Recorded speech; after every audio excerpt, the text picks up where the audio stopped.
And we're going. Welcome to the latest episode of Before Floor, your Miami Heat pregame show from 5 Reasons Sports Network. I am your host, Greg Sylvander. Before we get into tonight's broadcast, as we get ahead of the Sacramento Kings Miami Heat basketball game, I want to call out one of our sponsors. Tonight's show is sponsored by PrizePicks.com. PrizePicks is it's a really cool way to play daily fantasy. It's super easy, fast. You pick a player, you pick a stat, you pick over, under. It's that easy. And right now, if you use promo code 5, you will have your deposit matched up to $100, 100% match. So they're even doing single stat projections like points and rebounds and assists. So you can go and Jimmy Butler, 21 points, over, under. So it makes it super easy, fun, and you can make quick money. So jump on it. And now let's dive into our pregame show. We have with me tonight our fearless producer, keeping us in line, Alejandro. We have Villegas. Did I say that right? Did I get it? You got it. You got it. Hey, I'm trying. Yeah. Good job. Below me is Brady Hawk, and we also have Marco Romo. What's up, man? What's up? So I'm going to start in the obvious place. Are these guys going to get a damn victory tonight? Does this feel like a must win? This is a must win, right? Am I crazy? No, it feels like especially like because it's the Kings. Right? It's like, what the hell is it going to be going on in this fan base if they don't get this game tonight?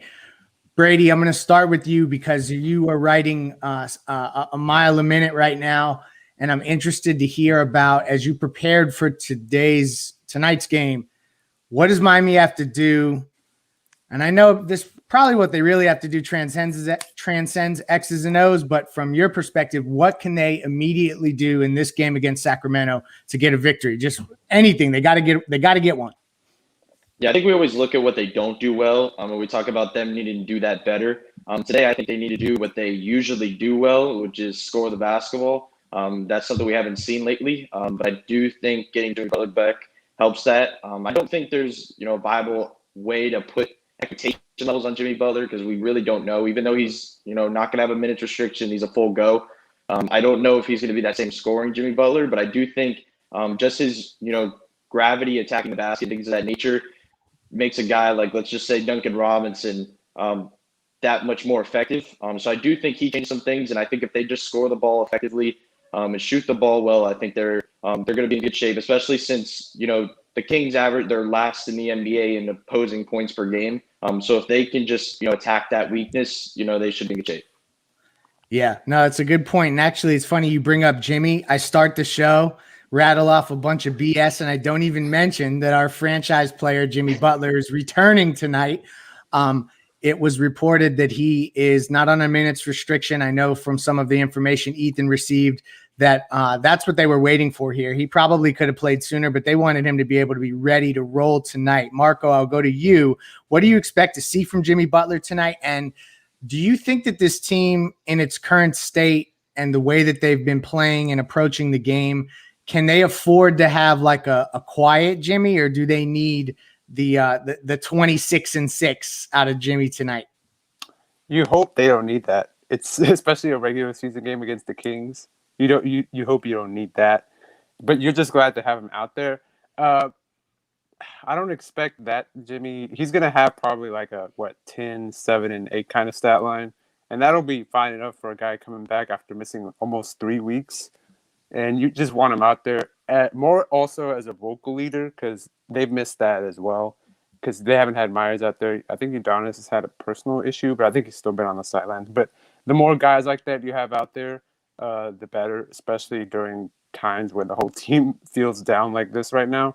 You want your leader out there no matter what, but you certainly hope you don't need him to be the finals Jimmy in a regular season game against the Kings on a back-to-back.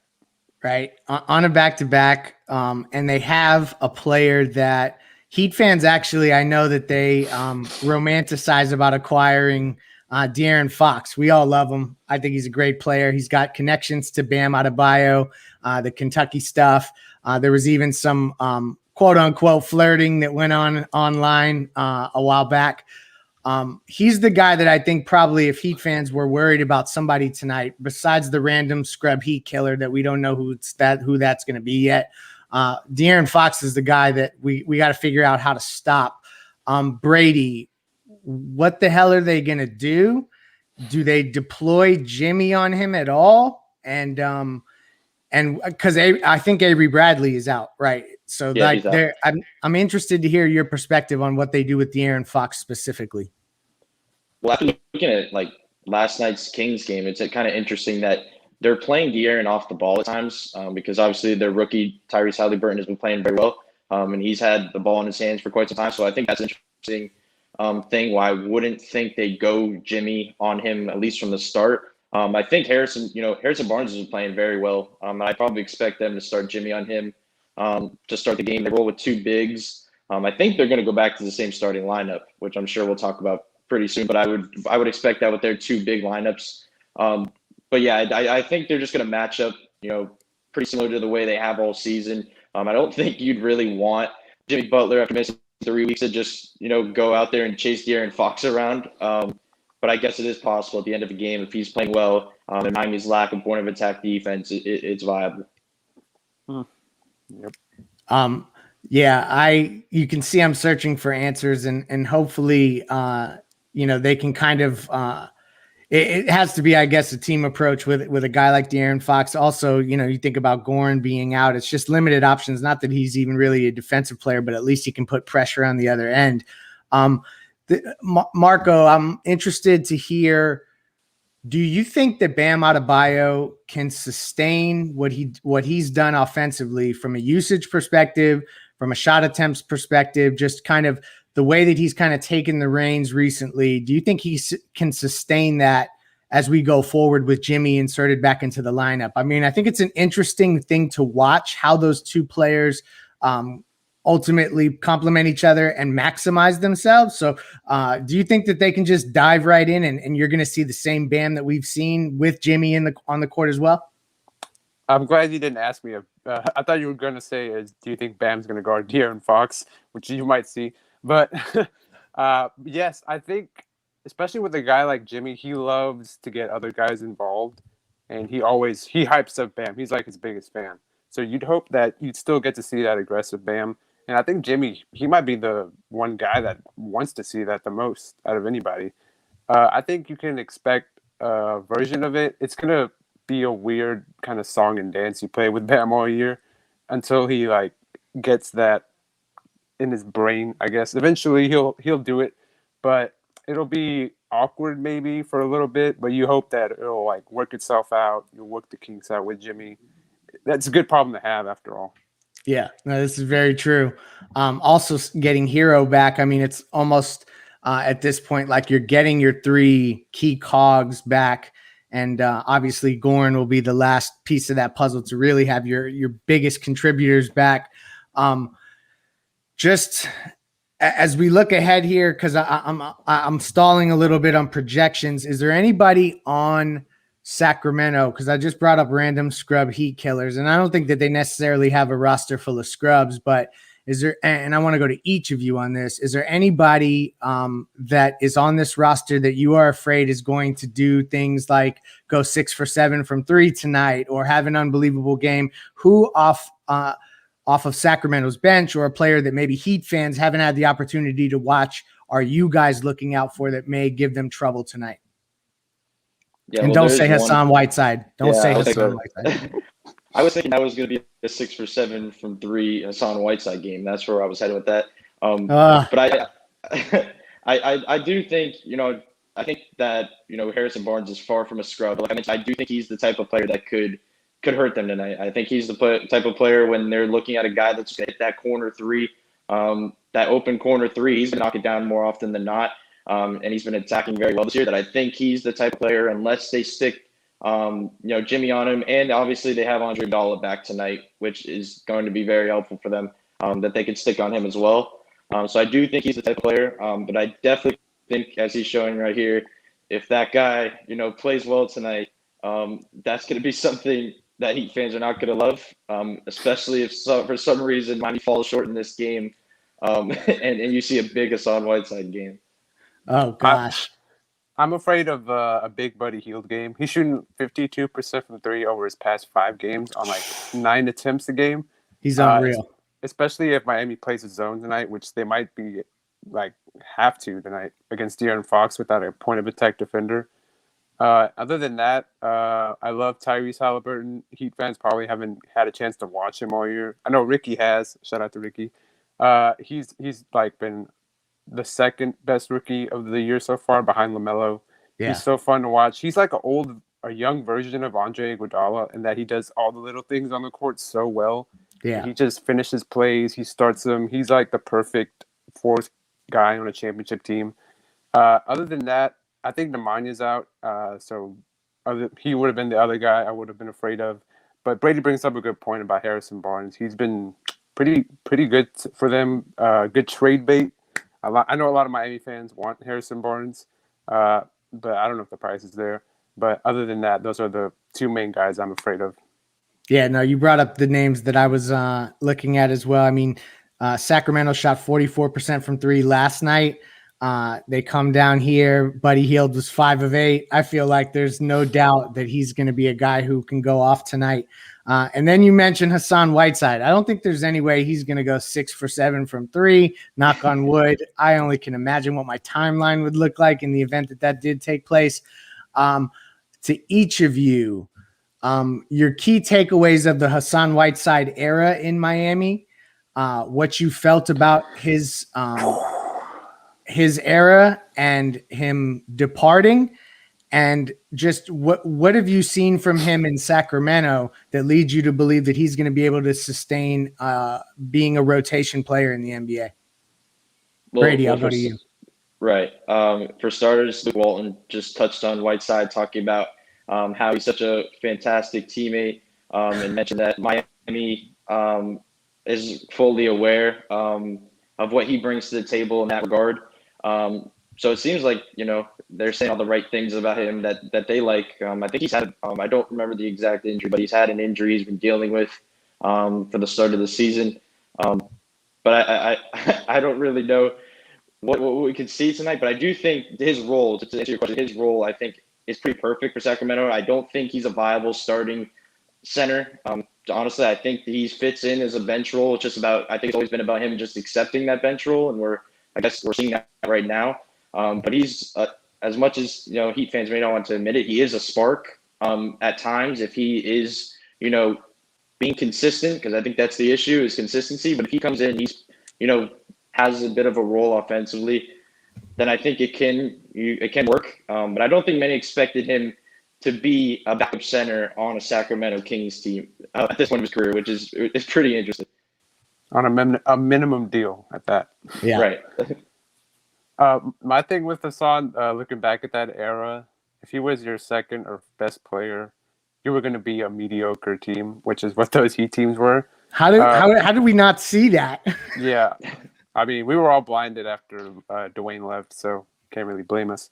And we just was looking for a guy to, be the next guy we were going to hold up. And there you go. In high regard, those just very, very dark times.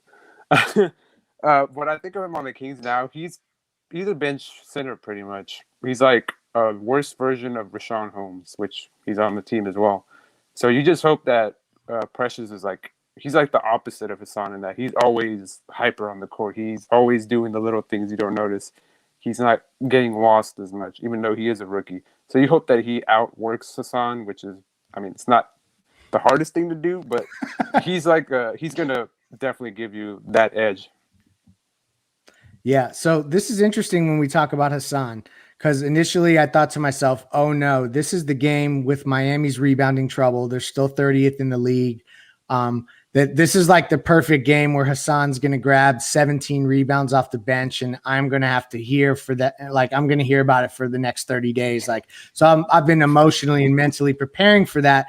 And then I looked into their statistics. They're only 26th in the league in rebounding. So, I guess from his perspective, he he always accumulates stats even when he plays small minutes. I just don't know how much he's going to get the opportunity to do much tonight because his minutes have been inconsistent at best.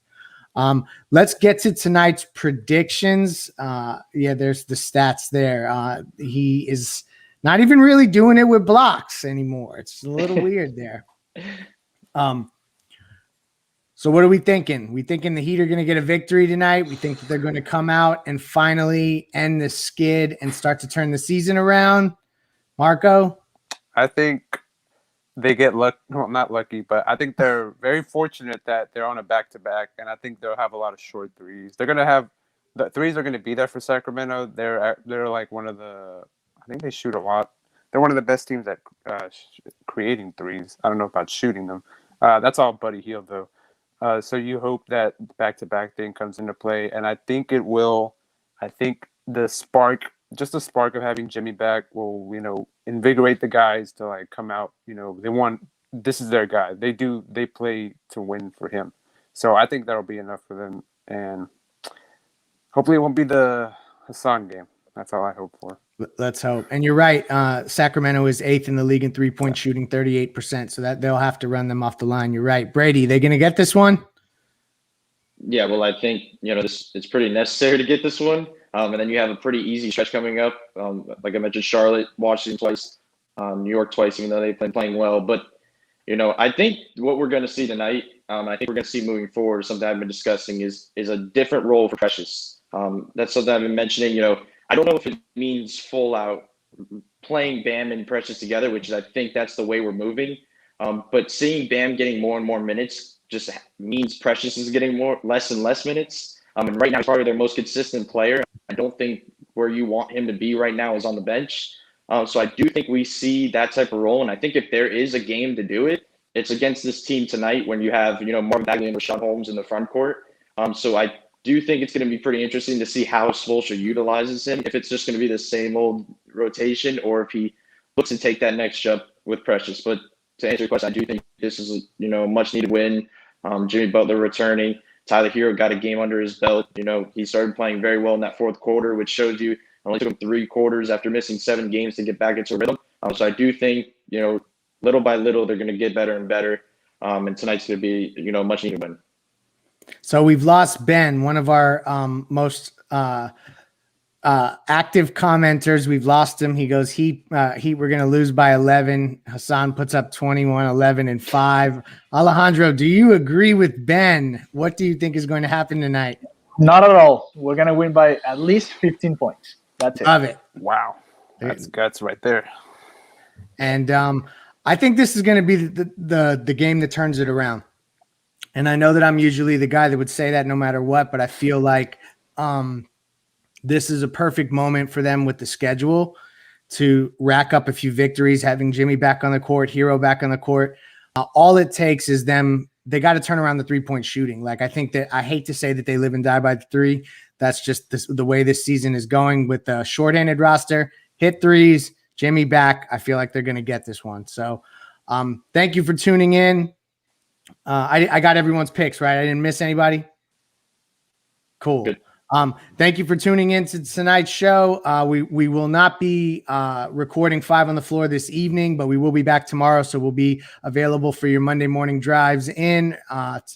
And don't forget to visit Prize Picks. It's the easiest, fastest, most fun way to play daily fantasy. Completely different than what you've done in the past. Visit Prize Picks, promo code 5 to double your deposit. Let's go Heat and get this victory. Thank you, guys.